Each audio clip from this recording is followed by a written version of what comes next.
สบายดีพ่อแม่พี่น้องเบิดสุขูสุคนเด้อในระยะนี้ก็คือระยะทำอิฐเด้อพ่อแม่พี่น้องเอ้ยระยะทำอิฐหรือว่าระยะที่มอบพิเศษให้ทาง FC เพิ่นเด้อพี่น้องนะเพิ่นขอมาว่าบาพรขอเพลงหน่อยเด้อเพลงอ้ายกินดองซองอ้ายกะบ่หายคือใจดำแท้เนาะเอานะคันเขาบ่หายเนาะตามมาเอาน้ำอ้ายเด้อแต่งงานอ้ายสิหยังเนาะสิให้เด้อ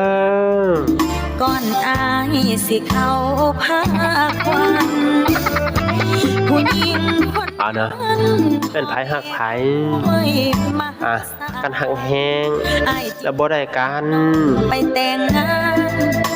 กับเขาก็เป็นกำลังใจให้เด้อทางโฆษกบาคอนชาแนลนะ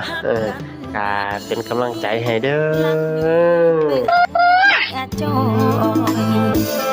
กันถ้าว่าบ่มีไผเอาเนาะ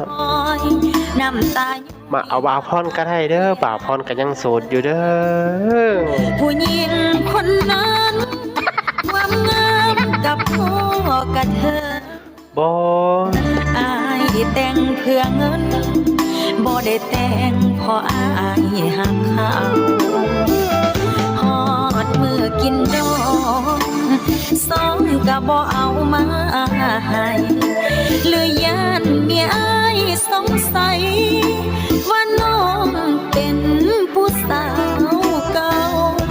เพิ่นย่านเสียหลับฮอดบ่ตอนหับเฮาได้แต่ยืนเงา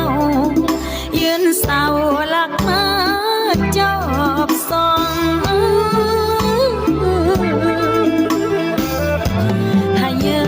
ทะยานไปสูงจนเกินขอบเขตบัดถึกนี้ละเทอายสิปวดสมองยืนด้วยลำแข็งอายบ่แสวงไฟปอง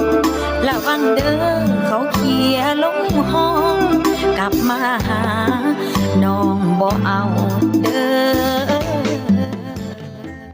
เด้อคันเขากลับมาแล้วบ่เอาเขาให้มาเอาอ้ายก็ได้เด้อมาเอาบ่าวพรก็ได้เด้อ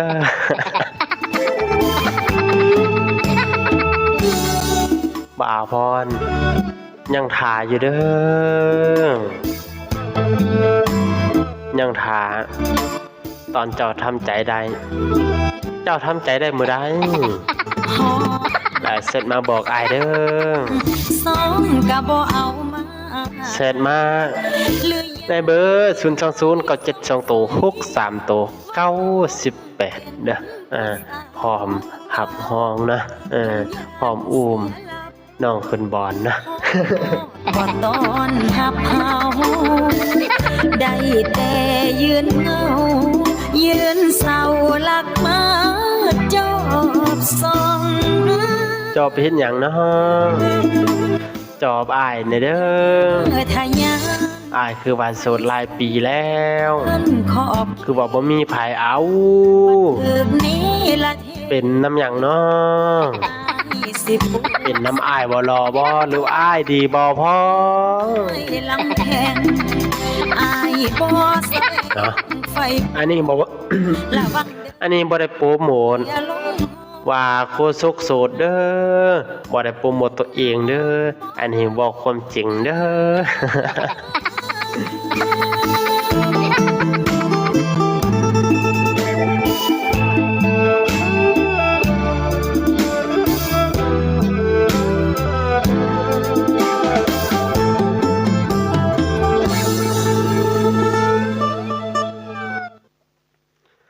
นะ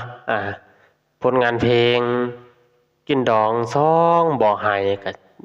จบลงไปเลยเด้อในระยะที่หนึ่งเนาะคันมันไผอยากฟังเพลงหยังอยากชมเพลงหยังก็ขอเข้ามาได้เด้อในกล่องคอมเมนต์หรือว่าทัก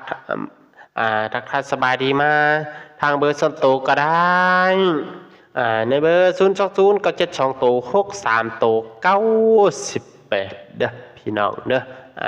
เบอร์เก่าเบอร์เดิมนี่แล้วยังค่อยถ่ายเจ้าเสร็จมาเด้ออย่าว่าเด้อถามเมียเขาบ่ได้เด้อ